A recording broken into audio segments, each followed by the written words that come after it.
இதுவரையில் பிரதமர் வாய் திறந்து இந்த யுத்தத்தை நிறுத்த வேண்டும் என்ற கோரிக்கையை வைக்கவில்லை. நடிகர் ரஜினிகாந்த் அவர்களை பொறுத்தவரையில் அரசியல் அதிகாரம், ஆட்சி போன்றவற்றுக்கு ஆர்வம் காட்டக்கூடியவர் அல்ல, அல்லது மயங்கக்கூடியவர் அல்ல. அவரை யாரும் ஆசை காட்டி மயக்கி அரசியலுக்குள் இழுக்க முடியாது, அல்லது அச்சுறுத்தி அவரை வெளியேற்ற முடியாது என்ற நிலையை அவர் எட்டிவிட்டார் என்று நான் நம்புகிறேன்.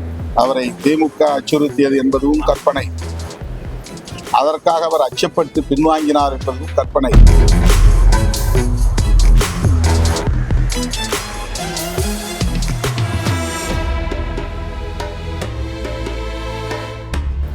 எரிவாயு மற்றும் கச்சா எண்ணெய் தட்டுப்பாடு, ஈரான் மீது நடத்தப்படுகிற ஏவுகணை தாக்குதல்களால் உருவாகி இருக்கிறது. இந்தியா உள்ளிட்ட உலக நாடுகள் இதனால் கடும் பாதிப்புக்குள்ளாகும் நிலை ஏற்பட்டிருக்கிறது. இப்போதே பெட்ரோல், டீசல், எரிவாயு போன்றவற்றை வாங்கி சேமித்து வைத்துக் கொள்ள வேண்டும் என்கிற அளவுக்கு மக்களிடையே ஒரு பதற்றம் உருவாகி இருக்கிறது.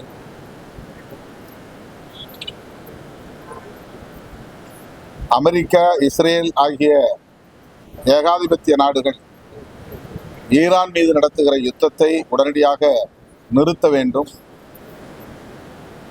இந்திய அரசின் வெளியுறவு கொள்கை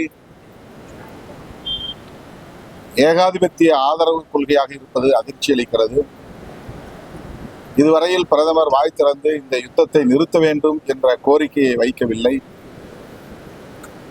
பிரதமர் வாய் திறக்க வேண்டும், போர் நிறுத்தப்பட வேண்டும் என்று உரத்து குரல் எழுப்ப வேண்டும் என்று விடுதலை சிறுத்தைகள் கட்சி மாண்புமிகு பிரதமருக்கு வேண்டுகோள் விடுக்கிறது.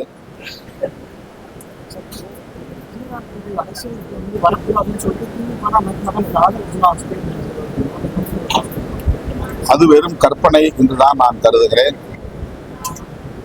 நடிகர் ரஜினிகாந்த் அவர்களை பொறுத்தவரையில்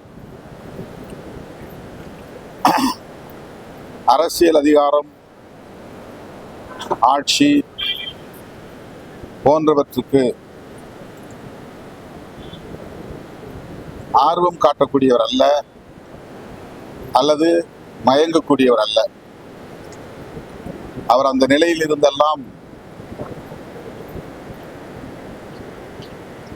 வெளியேறிவிட்டார், விலகி நிற்கிறார். அவரை யாரும் ஆசை காட்டி மயக்கி அரசியலுக்குள் இழுக்க முடியாது, அல்லது அச்சுறுத்தி அவரை வெளியேற்ற முடியாது என்கிற நிலையை அவர் எட்டிவிட்டார் என்று நான் நம்புகிறேன். ரசிகர்களின் விருப்பத்திற்கு இணங்க அவர் கட்சி தொடங்க விரும்பியது உண்மை. ஆனால் இந்த அரசியலில் வலதுசாரிகளின்,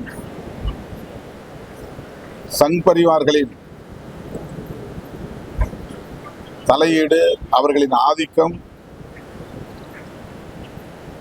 மேலோங்கி வருகிற சூழலில் அது நமக்கு உகந்ததல்ல என்று தீர்க்க தரிசனமாக உணர்ந்து அதை அவர் கைவிட்டு விட்டார் என்பதுதான் உண்மை. அவரை நாங்கள் நேரிலே சந்தித்து உரையாடியதிலிருந்து, அவரை புரிந்து அதிலிருந்து நான் சொல்லுகிற கருத்து இது. எனவே அவரை திமுக அச்சுறுத்தியது என்பதும் கற்பனை, அதற்காக அவர் அச்சப்பட்டு பின்வாங்கினார் என்பதும் கற்பனை. அது ரஜினி அவர்களின் ஆளுமையை கொச்சைப்படுத்தக்கூடிய ஒரு விமர்சனம்.